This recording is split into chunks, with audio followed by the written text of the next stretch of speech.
Hormuz की लड़ाई में कूदा चीन, ईरानी जहाज कब्जाने पर खुलकर आया सामने। नमस्कार, मैं हूं आपके साथ आयुषी गुप्ता। देखिए, ईरान अमेरिका युद्ध को सुलझाने के लिए एक तरफ तो इस्लामाबाद में बातचीत की मेज सज रही है, दूसरी ओर ईरान ने पुष्टि की है कि अमेरिका ने उसके एक व्यापारिक जहाज टॉस्का को अपने कब्जे में ले लिया है। ईरान ने चेतावनी दी है कि वो इसका जवाब देगा और बदला भीषण होगा। ईरान की ओर से इसे सीज फायर का उल्लंघन बताया, जो खत्म होने में कुछ ही घंटे बाकी हैं। ईरानी अधिकारियों ने बयान में कहा कि अमेरिकी बलों ने ईरानी झंडे वाले इस कार्गो जहाज पर हमला किया, उसके नेविगेशन सिस्टम को निष्क्रिय किया है, फिर जहाज पर चढ़ गए। तो ईरान ने इस कार्रवाई को समुद्री डकैती करार दिया है और कहा कि उसकी सेना इसका जवाब देगी। ये पुष्टि ऐसे समय में आई है जब इससे पहले ईरानी मीडिया में अलग दावा किया गया था कि अमेरिकी बलों को ईरान की IRGC की नौसेना इकाइयों के हस्तक्षेप के बाद पीछे हटना पड़ा था। अब तक ईरान युद्ध में क्या क्या हुआ? जहाज जब्ती हुई है। अमेरिका की नौसेना ने ओमान की खाड़ी में नाकाबंदी को तोड़ने की कोशिश कर रहे ईरान के झंडे वाले एक मालवाहक जहाज पर फायरिंग कर उसे कब्जे में ले लिया। ईरान की सेना ने चेतावनी दी है कि वो जल्द जवाब देगी।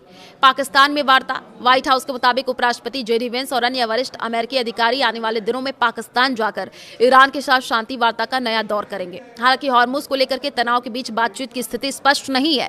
तेहरान ने अभी तक प्रतिनिधिमंडल भेजने की पुष्टि नहीं की है और कुछ मीडिया रिपोर्ट्स में कहा गया है कि बातचीत शायद ना हो। मौजूदा सीजफायर बुधवार को खत्म होने वाला है। मुश्किल बातचीत। शांति प्रक्रिया में कई बड़े मुद्दे अटके हुए हैं, जिनमें ईरान के यूरेनियम भंडार पर नियंत्रण और हॉर्मुज स्ट्रेट को फिर से खोलना शामिल है।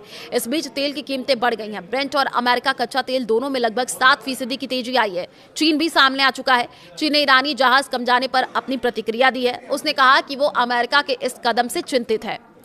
तो अगले राउंड की वार्ता की कोई योजना नहीं है। ईरान ने अमेरिका की जहाज पर कब्जे की कार्रवाई की कड़ी निंदा करते हुए इसे आक्रामकता और संघर्ष विराम का उल्लंघन बताया है।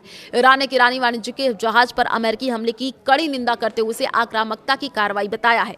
ईरान के विदेश मंत्रालय के प्रवक्ता इस्माइल बकाई ने कहा, अमेरिका अपने विरोधाभासी व्यवहार और बार बार संघर्ष विराम के उल्लंघन के जरिए ये दिखा रहा है कि वो कूटनीति को आगे बढ़ाने के प्रति गंभीर नहीं है। ईरानी जहाज कब्जा करने पर चीन सामने आया है।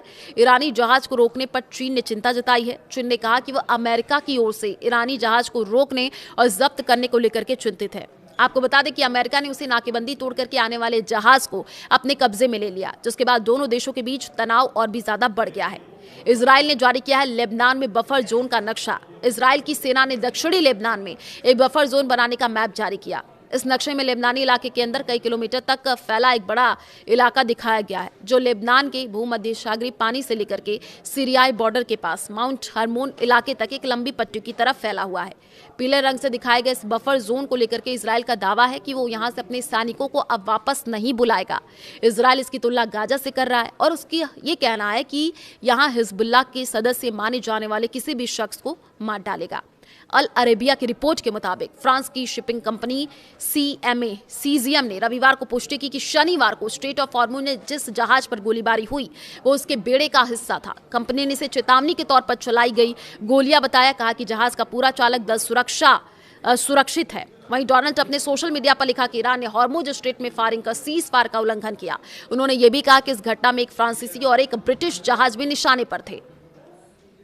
तो देखिए, ईरानी राजदूत ने खारिज किया अमेरिका का दावा। रूस नहीं देता खुफिया जानकारी। रूस में ईरान की राजदूत काजिम जलाली की ओर से उन रिपोर्ट्स को खारिज कर दिया गया जिसमें कहा गया था कि रूस ने ईरान को खुफिया जानकारी दी है। उन्होंने साफ कहा कि ऐसी खबरें सही नहीं है, इसमें कोई सच्चाई नहीं है।